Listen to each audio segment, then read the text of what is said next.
ಧರಣಿ ಮಂಡಲ ಮಧ್ಯದೊಳಗೆ ಮೆರೆಯುತ್ತಿಹ ಕರ್ನಾಟಕ ಜೊತೆಲಿರುವ ಕಾಳಿಂಗನೆಂಬ ಬರೆಯ ನಿಂತಲು ಪಾಟಿನು ಎಳೆಯ ಮಾವಿನ ಮರದ ಕೆಳಗೆ ಕೊಳಲನು ದುತಗಲ್ಲ ಗೌಡ ಬಳಸಿ ನಿಲ್ಲಲು ದುರುಗಳನ್ನು ಬಳಿಗೆ ಕರೆದನು ಅರುಷದಿ ಗಂಗೆ ಬಾರೆ ಗೌರಿ ಬಾರೆ ತುಂಗಭದ್ರೆ ತಾಯಿ ಬಾರೆ ಪುಣ್ಯಕೋಟಿ ನೀನು ಬಾರೆ ಕೊಲ್ಲನು ಕರೆದನು ಕೊಲ್ಲ ಕರೆದ ಧ್ವನಿಯ ಕೇಳಿ ಎಲ್ಲ ಹಸುಗಳು ಬಂದು ನಿಂತು ಚಲ್ಲು ಸೂಚಿ ಹಾಲು ಅಲ್ಲಿ ತುಂಬಿತು ಬಿಂದು ಸತ್ಯವೇ ಭಗವಂತನೇ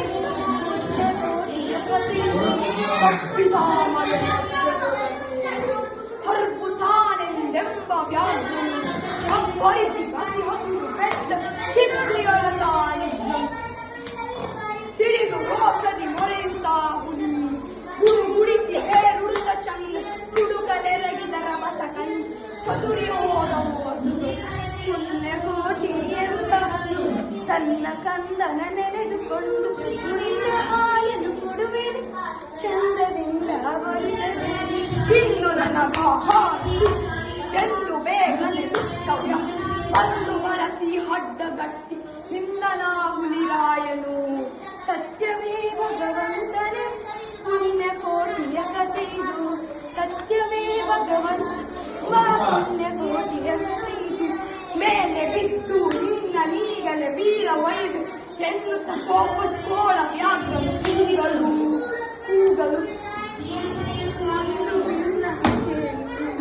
ಕಂದನಿರುವನು ತುತ್ತಿರುವೆ ಒಂದು ನಿಮಿಷದಿ ಮೊಲೆಯಿತು ಒಂದು ಸೇರುವೆ ಹಸಿದ ವೇಳೆಗೆ ಸಿಕ್ಕಿದೊಡನೆ ವಶವ ಮಾಡದೆ ಬಿಡಲು ನುಸುಳಿ ಹೋದರೆ ಮತ್ತೆ ಬರಿ ಖುಷಿಯ ನಡುವೆ ಎಂದಿತು ಸತ್ಯವೇ ನಮ್ಮ ಸತ್ಯವೇ ನಮ್ಮ ಬಂಧುಗಳ ಸತ್ಯವಾಕ್ಯಕ್ಕೆ ತಾಕಿದೆ ಮೆಚ್ಚನ ಪರಮಾತ್ಮನು ಸತ್ಯವೇ ಭಗವಂತ ಬಾ ಪುಣ್ಯಕೋಟಿಯ ಕಥೆಯು ಒಂದು ತಿನ್ನುವೆನೆಂಬ ಚಂದನಿಂದ ಆಸೆ ಕೊಟ್ಟ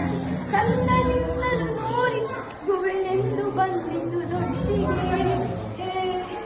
ಎಂದು ಬಂದಿತು ದೊಡ್ಡಿಗೆ ಸತ್ಯವೇ ಭಗವಂತ ಬಾ ಪುಣ್ಯಕೋಟಿಯ ಕಥೆ ಸತ್ಯವೇ ಭಗವಂತ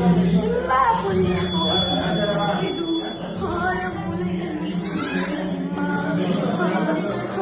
ಮಳೆಯಲ್ಲಿ ಮಲಗಲಮ್ಮ ಹಾರ ಸೇರಿ ಬದುಕಲಮ್ಮ ಹಾರ ನನಗೆ ತಾಯೊಳ ಮುಟ್ಟ ಕಲಿ ಕೊನೆಂದು ಕರುವನು ತಪ್ಪಲಿ ಬಂದ ಕಾಯಬೇಕು ಹಿಂದೆ ಬಂದರೆ ಉದಯವೇ ಕಂದ ನಿಮ್ಮವನೆಂದು ತಪ್ಪಲಿಯಲ್ಲಿ ತಪ್ಪಲಿಯಲ್ಲಿ ಸತ್ಯವೇ ತನೆಂಬ ಕಥೆಯು ಸತ್ಯವೇ ಬರನೆಂಬ ಪುಣ್ಯ ಕಥೆಯು ಕಾಂಡವಿದಿಗೂ ಮಾತವಿದು ಗುಂಡಿಗೆಯ ಬಿಸಿ ರಕ್ತವಿದಿ ಚಂಡ ವ್ಯಾಘ್ರನಿ ನೀಡಿದ ಒಂದು ಸಂತಸದಿಂದಿರು ಪುಣ್ಯಕೋಟಿಯ ಮಾತುಗೆ ಕಣ್ಣಲ್ಲಿ ಅನುಕರಿಸಿದ ತಂದೆ